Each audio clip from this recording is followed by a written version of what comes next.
Welcome to the Nonviolent Jesus podcast. I'm John, Father John Deere, and today I'm going to reflect with you on carrying on Jesus' grassroots movement of peace and nonviolence from Luke chapter 10. This podcast is a project of www.beatitudecenter.org, where you can find many other podcasts and regular Zoom programs on the nonviolence of Jesus and practicing nonviolence and working for a more just, more peaceful world. So let's begin with a little prayer. So I invite you, wherever you are, just to take a deep breath and to relax and to recenter yourself and to enter into the presence of the God of peace who loves you infinitely and personally and every human being as well. And let's welcome the nonviolent Jesus here with us and ask for the grace to follow him more faithfully and to do God's will of peace. God of peace, thank you for all the blessings of life, love, and peace that you give us. Be with us now as we reflect on the nonviolent Jesus and how he built a grassroots movement of nonviolence from Galilee to Jerusalem when he sent out 72 disciples to proclaim your reign of peace. Bless us, inspire us, disarm us, strengthen us, and send us out all over again into this turbulent world as lambs into the midst of wolves to proclaim your reign of peace and love here at hand, that we might be your holy peacemakers. In Jesus' name, amen. So welcome, dear friends. As I said, today I want to look at Jesus as a movement organizer and how he organizes a bottom-up, people-powered grassroots movement of nonviolence from Galilee to Jerusalem, and how we might carry on his grassroots movement of nonviolence today. In the last few episodes of this podcast, I've talked with my friends Brian McLaren and Shane Claiborne about the rise of authoritarianism, oligarchy, white supremacy, corporate greed, and permanent war-making, and how Jesus responded to that during his own life. Today I want to look specifically at the story of Luke chapter 10 and propose that text as a framework for our response. So this is all from Luke chapter 10, verses 1 to 22. If you want to go deeper into this, you might check out my recent commentary, The Gospel of Peace. So Luke says Jesus sends 72 disciples in pairs ahead of him to whatever town he was going to visit to lay the groundwork and prepare people for nonviolent resistance to the empire and God's coming reign. In effect, he creates 36 teams of nonviolence trainers and sends them out into the war-torn countryside to invite people out of the culture of war and empire, out of the poverty that they're suffering, and into the new life of loving nonviolence. So I think he's not just a community organizer or even a movement builder. He's a nonviolent general who commands a nonviolent army, but instead of waging war, he wages peace. He sends them out to disarm everyone, dismantle the empire, and lead humanity into the peace of God's reign, to welcome Jesus and his gifts to So he's mobilizing a real grassroots campaign of active nonviolence, an authentic, holy peace movement that marches from Galilee to Jerusalem, where he will undertake nonviolent direct action. It's totally like Gandhi on the 1930 Salt March across India, and the same as Dr. King on the Selma-to-Montgomery March for civil rights. That's why I always joke, Jesus thinks he's Gandhi. He thinks he's Dr. King. He's just like them, and we're supposed to be like them too. So I propose that the best way to respond to the crisis we're all dealing with right now, to oligarchy, corporate greed, the culture of lies, white supremacy, permanent warfare, nuclear weapons, environmental destruction, to the Trump administration, Republican Party, Fox News, and this rising authoritarianism and global chaos, is to carry on Jesus' grassroots people power movement of creative, organized nonviolence today. We need to join these movements to join similar movements and campaigns today, or to start one locally, nationally, and globally. That's what I think it means to follow Jesus in this world.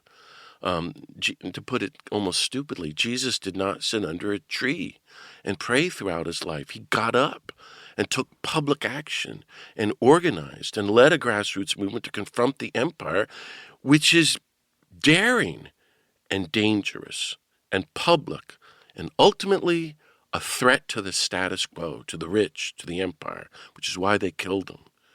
If we really are his followers, I propose we too have to get up, get moving, start marching, start organizing, and start speaking out in similar campaigns of daring nonviolence today.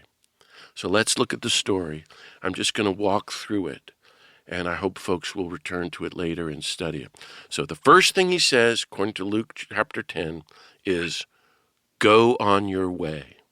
So is the imperative tense. Get going. Go forth and make peace. That always sounds to me like Jesus. He's always empowering people and urging us to get up and get moving. He wants the movement moving.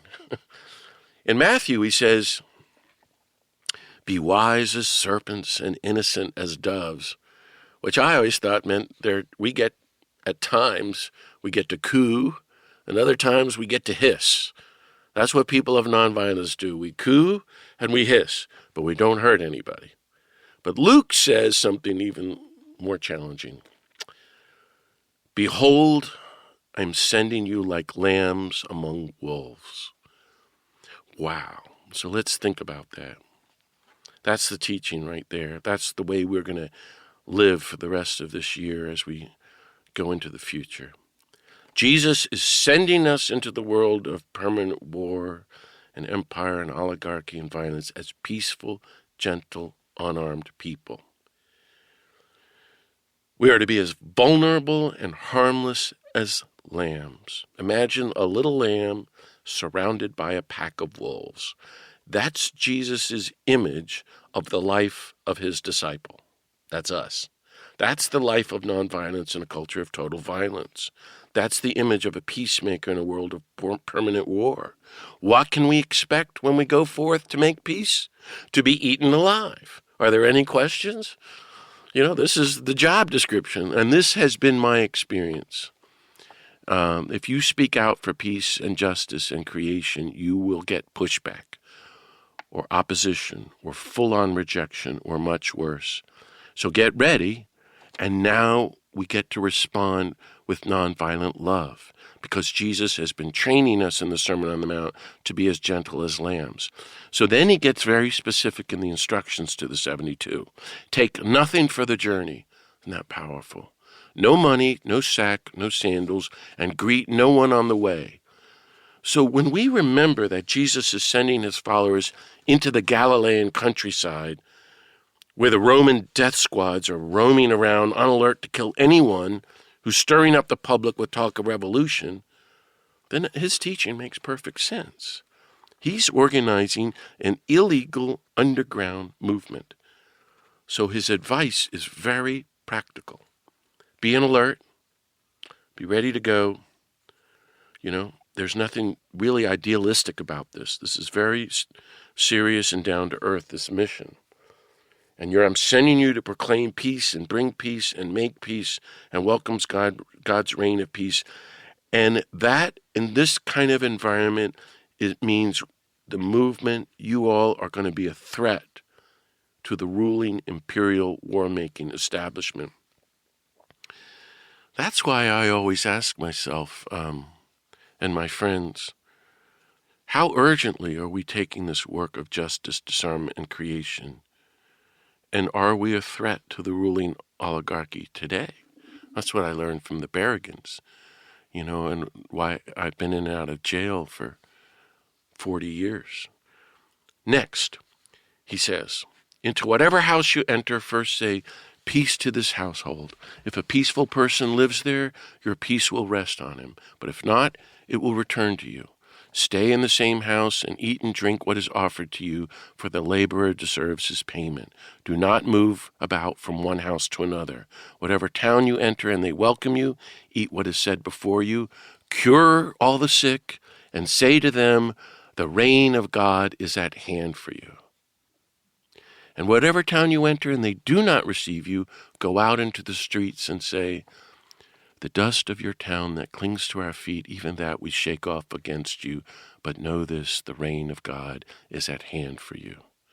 I tell you, it will be more tolerable for Sodom on that day than for that town. So this is very rich. If we're going to be living out this mission today and be joining the bottom-up people power grassroots movements of nonviolence, as followers of the nonviolent Jesus, that means we are from now on only speaking the language of peace. We use nonviolent communication. We use the words of peace and invite people out of this insane culture here and now to live in God's reign of peace. And we try to make people feel at peace, to be a peaceful presence in their midst, and to affirm their peace, and to lead people deeper into God's peace. I think, by being calm and peaceful, that's how we continue Jesus' gift of healing one another.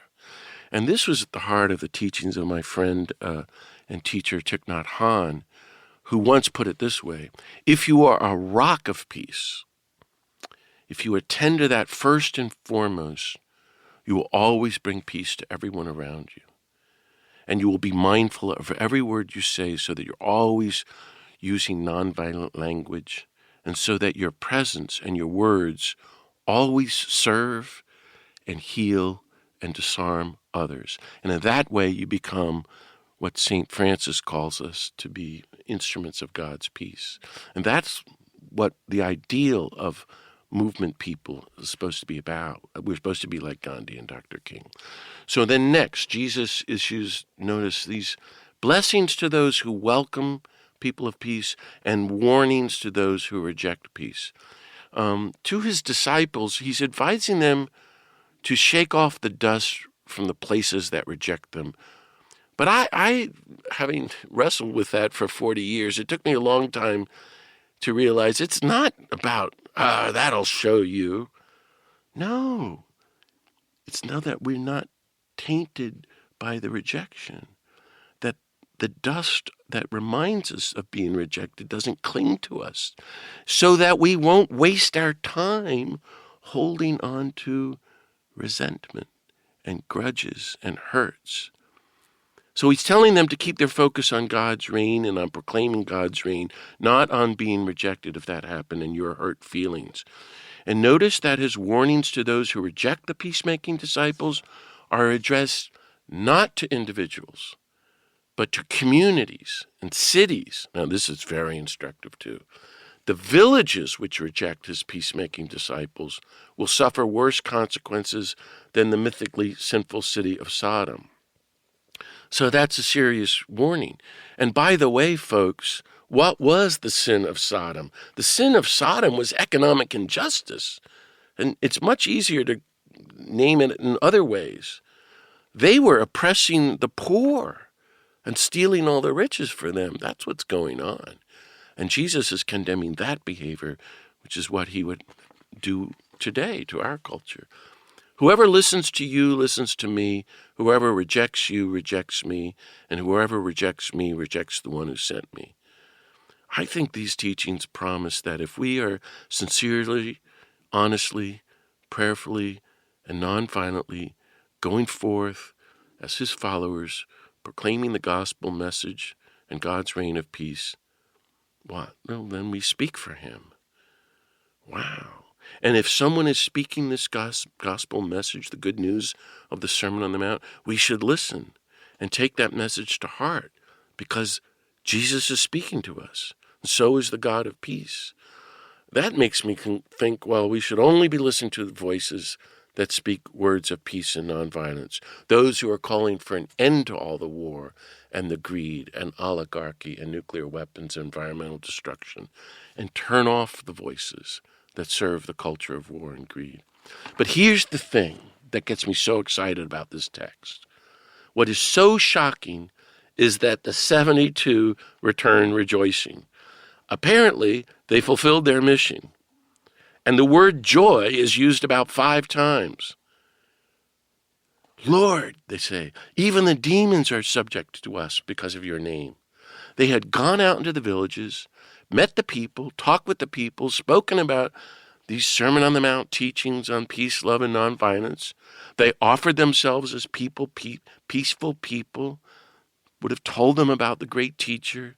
They healed everyone by their peaceful presence and message, and announced the coming of God's reign of peace, and hey, we can all live nonviolently, and we can resist this empire, and invited everyone into a new way of life, and they were welcomed, and their message was taken to heart. Well, of course it was, because people are sick and tired of empire, and they're oppressed, and this is good news. This is true nonviolent revolution. The disciples were amazed to find that movements work, just as we are. So Luke is showing us here the positive spiritual consequences of joining Jesus' grassroots campaign of peace and justice. If we take up his mission and go forth and proclaim peace and God's reign and heal people, not only will we really help others and maybe lead movements of resistance and actually transform and even disarm this culture, we ourselves will be greatly blessed and filled with joy. This is a work of God. This is the work of the Holy Spirit. And so we will receive spiritual consolation. And that's not going to happen if you're supporting the culture. But what's even more interesting is Luke goes further and tells us in one of the few times how Jesus reacts, and in particular, how Jesus feels, which is very important if you're trying to be an authentic disciple. Like, how does Jesus feel going through his life? And I want to support him, and I'm going to feel like him. This is what I'm getting at. And so Jesus says, I observed Satan fall like lightning from the sky. Well, that's just the code word for Roman Empire. Satan means empire. I saw 8 empire fall because you all were built the beginning of a movement. By organizing and launching his grassroots campaign of peace and nonviolence, Jesus can see the beginning of the end of the Roman Empire, falling like lightning from the sky. This is what Gandhi experienced in his famous 1930 Salt March. Once he arrived at the sea and made his illegal salt, breaking the British law and monopoly, he set off a grassroots movement. But Gandhi could see then the end of British rule over India. He said, okay, this is inevitable now, because nonviolence becomes contagious. Grassroots movements of peace and nonviolence, which announce the end of war, injustice, greed, and oppression, always work. I think if you have the eyes of Jesus, you could see Rosa Parks, for example, refusing to give up her seat December 1st, 1955, in segregated Montgomery. And when she did that act of civil disobedience, segregation fell like lightning from the sky and launched a movement. That's what we're getting at here. This kind of public action of nonviolent resistance erodes the pillars of the culture of empire and empowers people to non-cooperate and then resist until eventually the empire collapses and God's reign breaks through. That's what we're talking about. And then he says, behold, I have given you power. I cannot tell you enough how seriously Martin Luther King took that. Maybe he was one of the very few people who did. Jesus goes on, power to tread upon serpents and scorpions and upon the full force of the enemy, and nothing will harm you. Wow. This has been a key instruction for my entire life. We have been given power, the power of nonviolence, power over all the forces of death. That's why Gandhi says, he totally studied this text, active, creative, public nonviolence is a force more powerful than all the weapons of the world combined. Well, he's just saying what Jesus said. We have a way, a power to resist every form of violence and transform it. Even this culture we're dealing with today and the, let's say, nuclear weapons and fossil fuels, without, using violence, if we dare wield this power. So Dr. King defined nonviolence as power. That's what he said. Nonviolence is power. You are not powerless.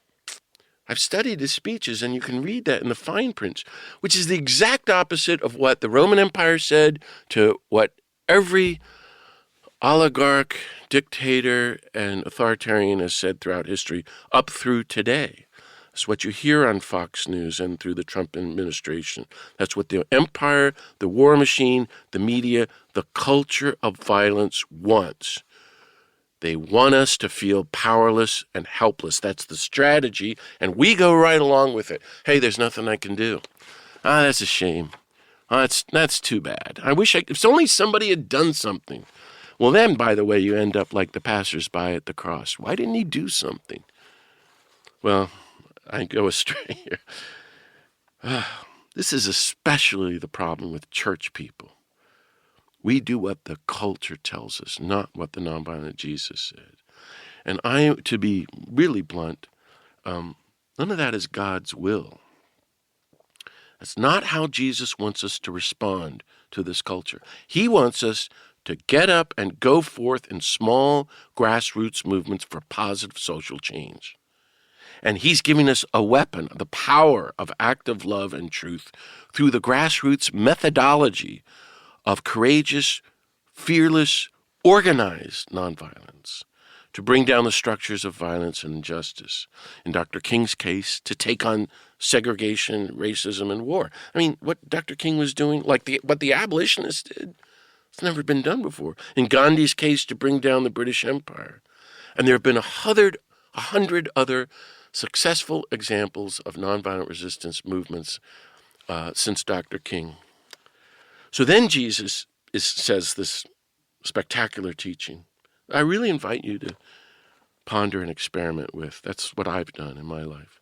If you practice and teach nonviolence, no harm will come to you.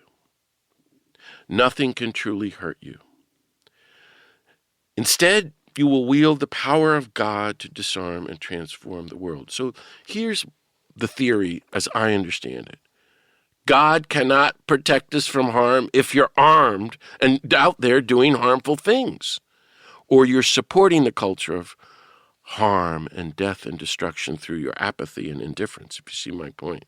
If we use violence on others, we are rejecting God's will, and we're going to suffer the consequences of our violent actions, or our passivity and apathy in the face of war, which is participating in violence. But you see, what goes around comes around. However, if we are unarmed and totally nonviolent like Jesus and the Galilee 72, we will trust in God and go forth and do the mission, and God will protect us because nonviolence is God's will and God's way and requires our conscious reliance on God, and God is there for us. That's just the spiritual teaching. If we do harm, harm will come to us. Violence in response to violence always leads to further violence, period. If we do no harm will come to us. Now, you're going, yeah, good luck with that, John. I've experimented that with very consciously over 40 years. I can remember in 1985 living in the refugee camp in the heart of El Salvador.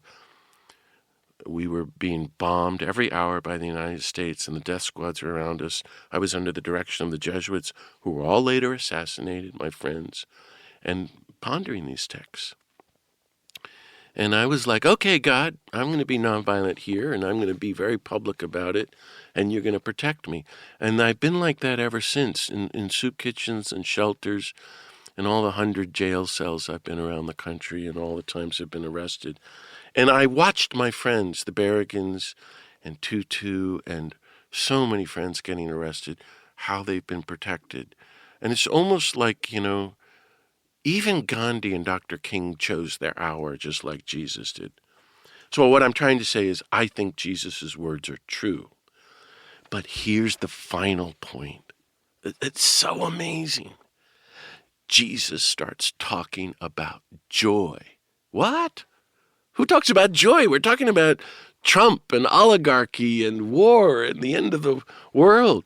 Do not rejoice because the spirits are subject to you, he says. Rejoice because your names are written in heaven. He wants us to rejoice. The only suggestion he makes is critically important and very subtle. Don't focus on yourselves, you guys. Don't claim any credit for the good you are doing. Give all the credit to God. Focus on God and God's reign. Even your joy, let that be a gift from God and focused on God. So rejoice because your names are written in heaven. Well, that's a nice thing to ponder. God knows what we've done with our lives. And if we're doing God's will and joining God's grassroots movement, God's peace movement to disarm and transform this culture, God is working through us, and we're going to feel the spiritual implications of that in joy, and we can take heart that our names are written in God's book. And I think that's worth aspiring to, that might have our names in God's ledger, so to speak. So I think as we participate in all the grassroots movements for justice, disarmament, and creation today, we should be rejoicing. Even as we grieve, we can also rejoice. And then Luke says at that very moment, Jesus rejoiced in the Holy Spirit. Now, dear friends who are listening to this, I say this with all the solemnity I can muster. This is the only time in the four Gospels when Jesus is happy. It's the only time when Jesus is filled with joy. So this is very important for us. Why does Jesus rejoice? What makes him rejoice? Because his followers did what he said and went forth in a bottom-up people power grassroots movement and proclaimed God's reign of peace everywhere they went. So I invite us to get on with the movement and help getting our grassroots movements moving on all fronts, justice, disarmament, and creation, to really resist and help end war, end the corporate greed and white supremacy and oligarchy and nuclear weapons and poverty, environmental destruction, maybe even to tithe our time to the movements and to do our part to help disarm and heal the world. Okay, why? Because it's good and right and holy. Things are so bad. What we're going to need now is a global grassroots movement of bold, active, people-powered nonviolence, the likes of which the world has never seen, way beyond what Mahatma Gandhi and Dr. King could have ever imagined. So it's really all hands on deck. I'm recalling, as I'm sharing this, the story of my dear friend Ken Budikin. When he was starting out as a young activist, I think around 1982, he went to New York to see my friend and teacher Daniel Berrigan. He said, "Okay, Dan, what do I do? How do I do it?" And Dan said to him, "All you have to do is find a group of people you can pray with and march with." And Ken said, "Right." And he's been doing it ever since then. He's done amazing work. I think that's kind of the way forward for all of us, according to Luke 10, that this is going to be the new normal for us.